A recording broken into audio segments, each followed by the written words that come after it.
Good day to you. Please introduce yourself. I am Erlyn Paro, 43 years old, married, with one child on age of 20 years old son. And living at Lanog dos, Luna Isabela. I have 3 brothers and 2 sisters, and I'm 4th child on family. I'm graduating high school. Okay.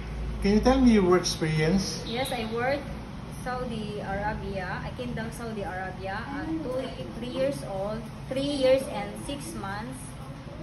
As a couple with one child, age 3 years old.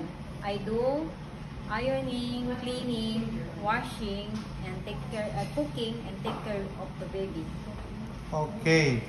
What is your message to your future employer? Good day, sir, ma. I hope you select me as your helper.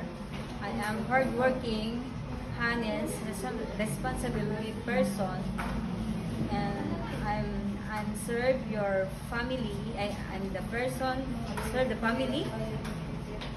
All the best. Thank you.